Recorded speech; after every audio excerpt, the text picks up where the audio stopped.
topic, which is soil testing, one of the tools that we use to gauge what available in the soil in terms of nutrients, and we adjust our recommendation, especially for immobile nutrients such as potassium, zinc, and phosphorus. So we have Dr. Franta Majs. He's recently joined LSU AgCenter as the director of the soil testing and plant analysis lab. So he's gonna share some of the things that he's excited about leading the group. Yes, good morning everybody. I don't know how will I show my excitement, but I am pretty excited. So I'll start with telling you these are my best friends. I don't know what it says about me as a person, okay, but these are my two best friends, and these should be your two best friends. I wanted to let you know that whatever you will, and if you can please distribute those boxes and the coupons. If you are a farmer or interested, I have a limited number of coupons for free analysis of samples, and also some containers that you can use to send these in. Okay, thank you, Brenda. So, why I emphasize these tools? Because our results are only as good as is the sample that you will send in.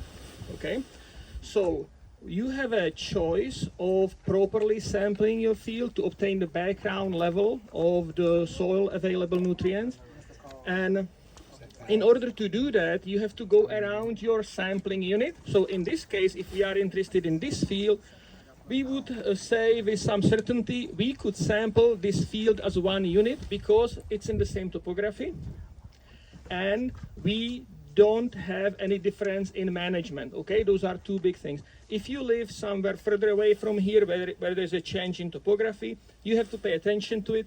You cannot sample locations that are at higher levels together with the lower levels locations, okay?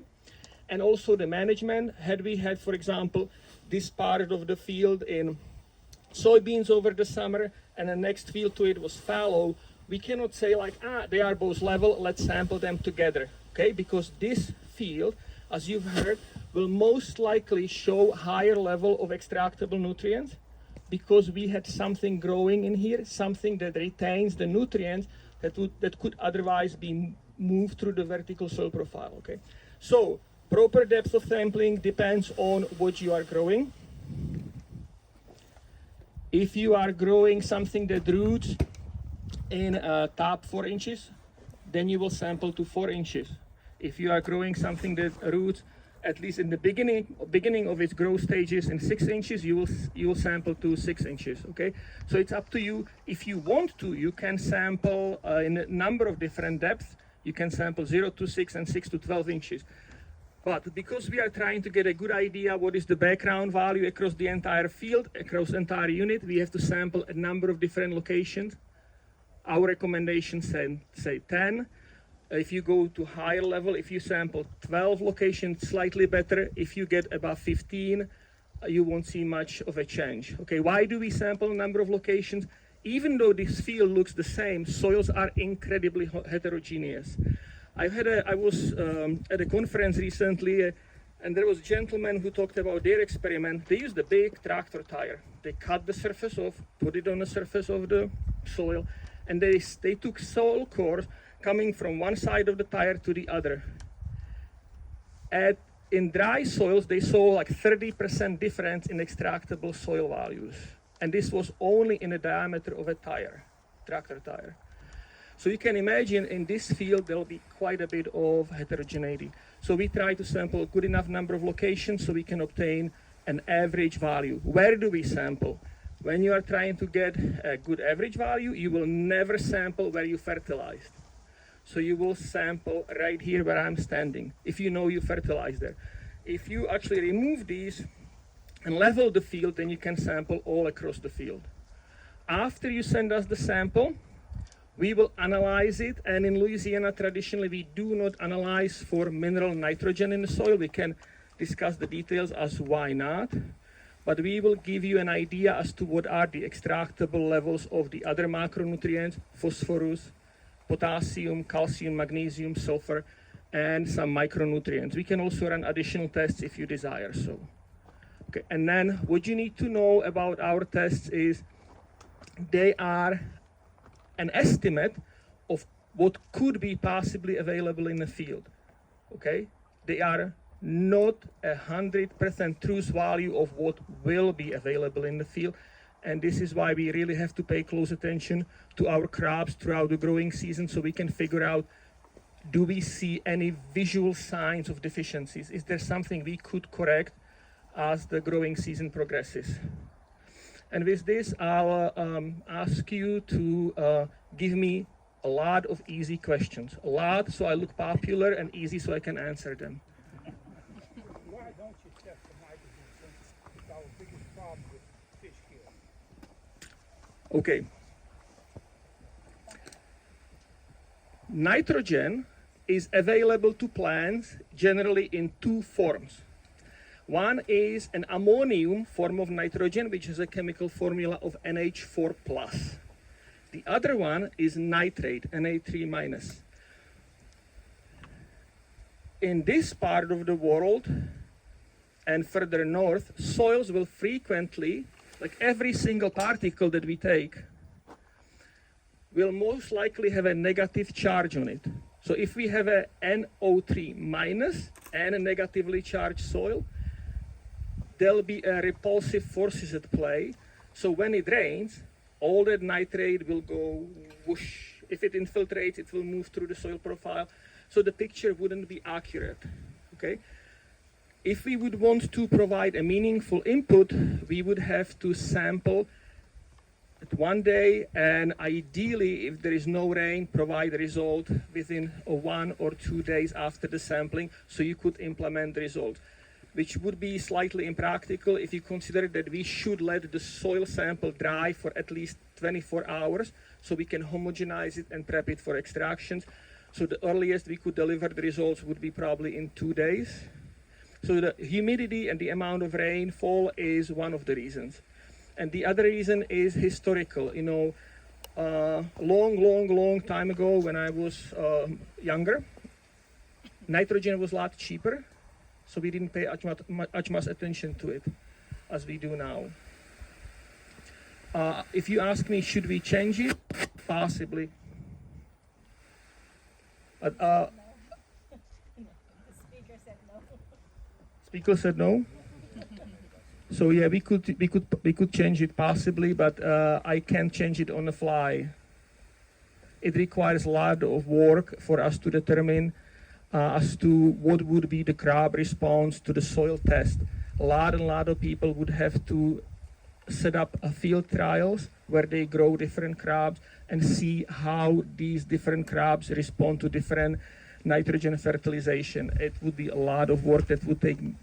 We would have to look at the entire state of Louisiana. We would have to look at different soils, younger soils, those that are deposited along where the parent material was deposited along the rivers, and those that are at slightly higher elevations, though they are older.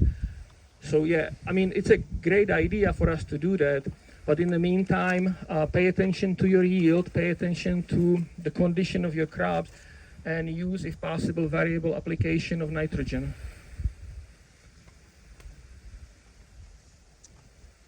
But yeah, it would make sense, right? If we already collected the soil sample, why don't we also analyze it for the nitrogen?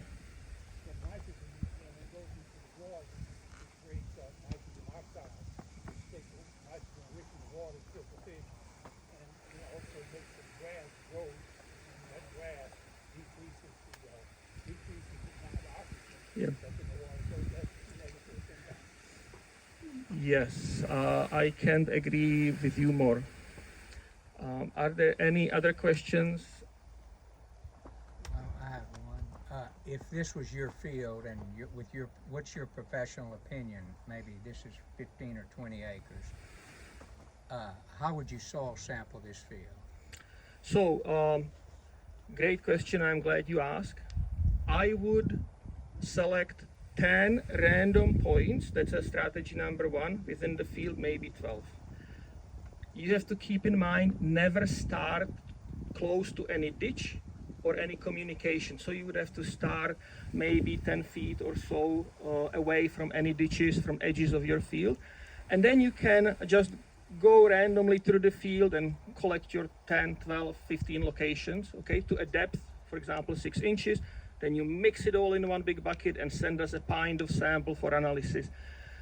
The other approach is, and it's pretty simple now that everybody has a cell phone, you can develop a grid, and then you can say like, okay, I'll lay out a regular grid 3 by 4 across this field, and you can sample the soil at each individual point, and then you can mix it all together.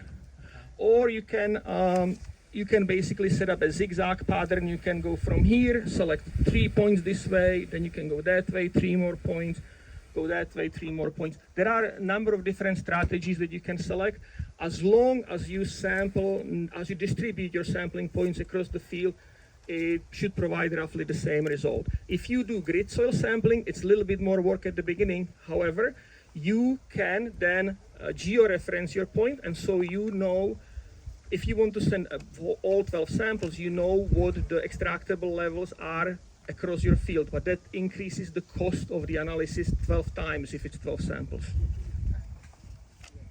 If you do grid sampling, you're going to save because with lawn or potash, I don't know if I use a lot of lawn, but normally 20-acre field, you take a sample, put everything together, say you need a ton of lawn, that's 20 tons. You grid sample it, it might only need 6 or 7, and it puts it where it needs it. Yeah, I always wish Louisiana would be willing to get inspired. For example, if you live in the state of Arkansas, all the soil testing is free to any residents of the state. It is financed by the surcharge on fertilizer charges. There is a small surcharge, state then collects it, and they have a huge lab at University of Arkansas Mariana lab, and they process roughly 220,000 samples a year. And a lot of the people who send in the samples, because it's for free, they can afford to grid sample their field. And then they use various statistics to determine as to what the distribution of the extractable levels is. But this is what we have. Most of the states do not have a free soil testing. In most of the states, we rely on a fees collected from our customers. I know 2 states have a free soil testing, and it's North Carolina and Arkansas.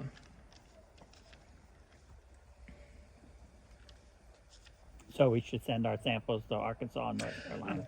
I am really glad you asked that. Okay? No. And here is why. When I was answering the question about the nitrogen trials, I said that we would have to, in order for us to get usable data, we would have to conduct trials all over the state of the Louisiana, right? People in Arkansas do the same thing. That means that the recommendations that are developed within the state are state specific. And in Louisiana, we have an additional level of complexity. For potassium fertilization, we frequently base that on the soil texture, how coarse or how fine the soil is. So yes, you can send it there.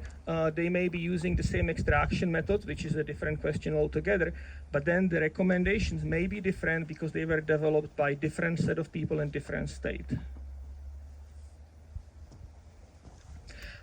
Saying that, there is a huge group of people all across the southeastern region. It was started by a group called Sera6, and now it's spreading nationwide, where there is a group of scientists. It's supported by USDA grant. They collect all the data from all the trials that were ever conducted in the US, and they try to come up with recommendations that wouldn't be state specific. Okay? Because sometimes it doesn't make sense. You cross the Texas-Louisiana line and the recommendations are different when you cannot expect that much difference in the soil in a distance of a couple miles. We inherited a lot of this from mid to late 20th century, and so we try to refine on it by joining all these trials together and coming up with one tool. It's called FIRST tool, and this should then describe the rates based on without paying attention to any geopolitical boundaries. Any other question?